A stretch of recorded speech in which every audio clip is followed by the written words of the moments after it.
अस्सलाम वालेकुम। जैसा कि हमने लास्ट लेक्चर के अंदर डिस्कस किया था कि एक एटम है वो दूसरे के साथ कंबाइन करता है, तो उस एटम का जो सा वो किस तरीके से कंबाइन कर रहा है, वो शेयर कर रहा है इलेक्ट्रॉन्स, जो सा वो डोनेट कर रहा है, एक्सेप्ट कर रहा है। तो आज के लेक्चर के अंदर हम ये देखेंगे कि हमें किस तरीके से पता चलेगा कि किस एटम ने किसके साथ रिएक्ट करना है।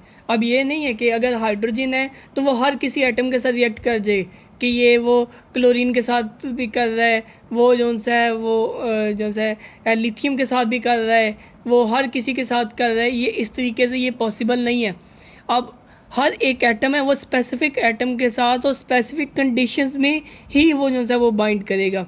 तो आज के लेक्चर में डिस्कस करेंगे कि किस किस के साथ कौन कौन सा आइटम, कैसे हमें कैसे पता चलेगा कि हाइड्रोजन ने किसके साथ बाइंड करना है, किसके साथ शेयरिंग करनी है, किससे इलेक्ट्रॉन लेना है, किससे एक्सेप्ट करना है, किसको डोनेट करना है। और इन एटम्स के ऊपर जब इलेक्ट्रॉन्स ले लेते हैं या एक्सेप्ट कर लेते हैं तो इनके ऊपर इनके अंदर क्या चेंजेस आएंगी। अब अगर एक एटम है, अब ये तो नहीं है कि अगर उसने इलेक्ट्रॉन एक्सेप्ट कर लिया है तो जैसा पहले था वैसा ही रहेगा, या इलेक्ट्रॉन डोनेट कर दिया तो जैसा पहले था वैसा रहेगा।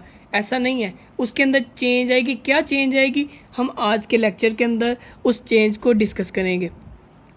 तो सबसे पहले हम बात करते हैं वैलेंसी की। अब वैलेंसी क्या होती है? Valency is the capacity of an atom to combine with the other atom. कि ये एक एटम की कैपेसिटी है कि वो एक दूसरे एटम के साथ कैसे कंबाइन कर सकता है। कि अगर एक एटम की वो कैपेसिटी यही होगी कि उसके अंदर इलेक्ट्रॉन का नंबर कितना है। हमने लास्ट लेक्चर के अंदर यही डिस्कस किया था कि दो हाइड्रोजन वो कंबाइन कर रहे हैं, तो हमने इलेक्ट्रॉन्स को देखा था कि एक हाइड्रोजन के अंदर एक इलेक्ट्रॉन है, दूसरे के अंदर भी एक था, तो वो दोनों शेयर कर रहे थे। अब देखें कि दो हाइड्रोजन क्यों शेयर कर रहे हैं, क्योंकि दोनों के अंदर एक एक इलेक्ट्रॉन है और एक एक इलेक्ट्रॉन की कमी है। अब हमने जब शेयर करना है तो हमने ये देखना है कि इसके अंदर कितनी कमी है, वही तभी कैपेसिटी होगी ना। कि अगर हम देखते हैं कि किसी एक बॉक्स के अंदर हमने कोई चीज़ें रख रहे हैं, अब उस बॉक्स के अंदर हम जो चीज़ रख रहे हैं, जैसे फॉर एग्ज़ाम्पल हमने अगर ब्लॉक के अंदर हम जगह है 4 चीज़ें रखने की, तो उसके अंदर तीन चीज़ें पहले से पड़ी हैं, एक की कमी है, तो हम ये नहीं है कि हम वहाँ पे 2 रख देंगे। अगर जितनी जगह है उतनी हम रखेंगे। या आप देख लें कि अगर एक क्लास के अंदर जैसे 4 चेयर्स पड़ी हैं तो 4 ही स्टूडेंट्स बैठ सकते हैं। ये नहीं है कि वहाँ पे 6 स्टूडेंट जाके बैठ जाएं। तो जितनी जगह है कहीं पे, वहाँ पे उतनी ही जो है वो जो है स्टूडेंट्स वहाँ पे बैठ सकते हैं। तो इसीलिए एक वैलेंसी क्या होती है कि वो हमें बताती है कि एक एटम की वो कैपेसिटी कितनी है वो उसके अंदर बैठने की। हम अगर हम देख सकते हैं, अगर एक क्लास के अंदर 4 चेयर्स खाली हैं कि 4 स्टूडेंट्स की गुंजाइश है, 4 बैठ सकते हैं, तो हम कह सकते हैं कि उस क्लास की वैलेंसी 4 है, कि वहाँ पे 4 स्टूडेंट्स आके बैठ सकते हैं। ठीक है। तो वैलेंसी क्या होती है? एक एटम की कैपेसिटी है कि वो दूसरे एटम के साथ कंबाइन कर सके। कि अगर एक एटम के अंदर 2 इलेक्ट्रॉन्स की गुंजाइश है कि 2 इलेक्ट्रॉन्स आ सकते हैं, तो वो किसी ऐसे एटम के साथ बाइंड करेगा कि जो उसको 2 इलेक्ट्रॉन्स दे सकता है। ये नहीं है कि अगर कि एक एटम है, जैसे कार्बन है, कार्बन की जो है उसके अंदर 4 इलेक्ट्रॉन्स की गुंजाइश है, कि उसके अंदर 4 इलेक्ट्रॉन्स की कमी है। तो ये नहीं है कि वो कोई दूसरा एटम है, जैसे उसको 2 इलेक्ट्रॉन चाहिए, तो वो कार्बन के अंदर पहले ही 4 की कमी है तो वो उसको 2 दे दे। तो ऐसा वो तब बाइंड वो नहीं करेगा। वो सिर्फ तो उनके साथ बाइंड करेगा जो उसको 4 वो दे सकता है, या 4 उनके साथ शेयर कर सकता है। तो वैलेंसी को हम इस तरीके से भी डिफाइन कर सकते हैं, the number of electron that an atom wants to lose, gain और share is called its valency. जैसे कि हमने पहले बात की थी कि वैलेंसी को हम ऐसे भी बता सकते हैं कि एक एटम कितने इलेक्ट्रॉन्स डोनेट कर सकता है, या कितने इलेक्ट्रॉन्स गेन कर सकता है, या कितने वो शेयर कर सकता है, वो उसकी वैलेंसी होगी। For example sodium loses 1 electron, so it's valency is 1। कि सोडियम जो है वो 1 इलेक्ट्रॉन डोनेट कर सकता है, इसलिए उसकी वैलेंसी 1 होगी। फ्लोरीन जो है वो 1 इलेक्ट्रॉन गेन कर सकता है, इसलिए उसकी वैलेंसी 1 है। हाइड्रोजन एक इलेक्ट्रॉन शेयर कर सकता है, इसलिए उसकी वैलेंसी 1 है। कॉपर, मैग्नीशियम, ऑक्सीजन जो से हैं उनकी वैलेंसी इसी तरीके से 2 है कि जैसे हमने पहले बात कर चुके हैं। अब एल्यूमिनियम की और नाइट्रोजन की वैलेंसी 3 है। कार्बन की वैलेंसी 4 है। अब उसके बाद हम देखते हैं कि वैलेंसी की तो हमने बात कर ली कि वो है कि एक एटम की कितनी कैपेसिटी है, या कितने इलेक्ट्रॉन वो डोनेट कर सकता है, शेयर कर सकता है, या वो जो है लूज़ कर सकता है या एक्सेप्ट कर सकता है। तो हाँ, अब अगर कोई एटम इलेक्ट्रॉन एक्सेप्ट कर ले या इलेक्ट्रॉन जो है डोनेट कर दे या इलेक्ट्रॉन शेयर कर दे, तो उस एटम के ऊपर क्या चेंज आएगी वो हम आयन के अंदर देखेंगे। तो आयन क्या होता है? एन एटम विद पॉजिटिव और negative charge is called it's ion. कि एक एटम है जिसके ऊपर पॉजिटिव या नेगेटिव चार्ज हो, वो आयन होता है।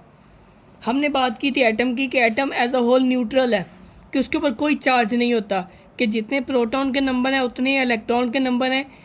तो जो है फॉर एग्जांपल 2 प्रोटॉन हैं, 2 इलेक्ट्रॉन्स हैं, तो ये कैंसिल आउट कर देते हैं एक दूसरे के इफेक्ट को। तो ये क्या होगा? ये एक एटम न्यूट्रल होगा। पर हमने पीछे वैलेंसी के अंदर पढ़ा है कि ये एटम की कैपेसिटी है कि वो कितने डोनेट करे, एक्सेप्ट करे या शेयर करे। तो जब एक एटम है वो एक इलेक्ट्रॉन डोनेट कर देगा, मतलब कि उसका नेगेटिव चार्ज कम हो गया। तो नेगेटिव चार्ज कम होने की वजह से क्या होगा कि उसके ऊपर पॉजिटिव चार्ज बढ़ जाएगा। तो पॉजिटिव चार्ज अगर ज़्यादा होगा तो मतलब पूरे एटम के ऊपर जो है पॉजिटिव चार्ज आ जाएगा, तो वो आयन बन जाएगा। या अगर वो इलेक्ट्रॉन एक्सेप्ट कर लेता है, मतलब कि उसके ऊपर नेगेटिव चार्ज ज़्यादा आ जाएगा, तो पॉजिटिव चार्ज कम हो गया। तो ओवरऑल क्या होगा कि उसका जो है उस एटम के ऊपर जो है वो नेगेटिव चार्ज आ जाएगा, तो वो नेगेटिव आयन बन जाएगा।